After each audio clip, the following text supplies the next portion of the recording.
first we're going to start with the healing brush tool. Now, when you go and tap the healing brush, whenever we're airbrushing skin generally, you want to use a brush that has 0% hardness, and you want to work with the size that is the size of the wrinkle or spot or pimple that you're trying to get rid of.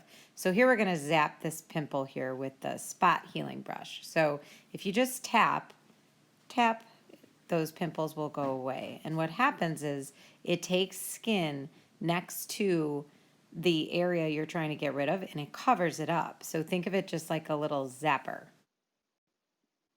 Next, I want you to try the patch tool. The way this one works is we are going to patch by taking, in this case, skin to cover or patch up an area that we don't like. In this case, they're going to be these wrinkles, these lines coming out of my brother's eyes. Those are crow's feet. Not that you have them because, you're so young.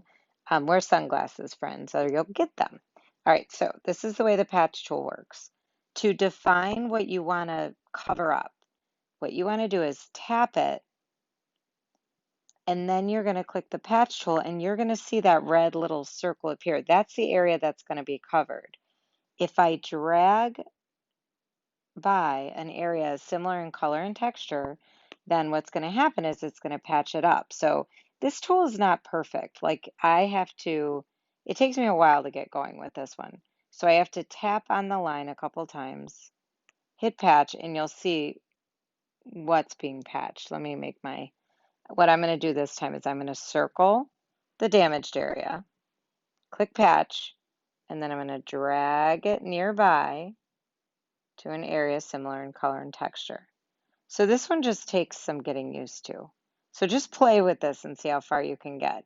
The desktop version of Photoshop with the patch tool is much better. So like I said, you can see what's being patched. So I'm going to circle, and then I'm going to swipe an area nearby. Again, similar in color and texture. Not a perfect tool. Takes me quite some time to make this one look right. I think I managed to get some of his eyebrow hair here. That's a problem. So if I get some of this lighter skin, that can take care of that. All right. Oh, I made a mistake. Let's see.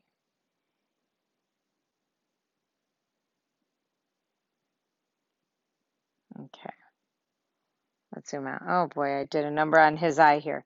If you make a mistake, just hit the restore button and you can fix that up. I'm going to restore that because I don't know what I did over there. Okay.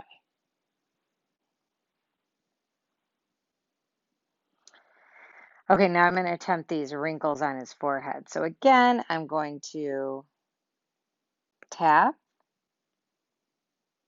and then I'm going to circle the wrinkle.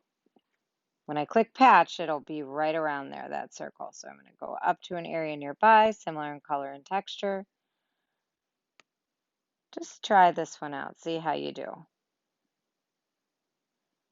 I photographed my mom yesterday. We just got this ring light in her house, and she was like, oh, will this get rid of my wrinkles? And what do you know, it did.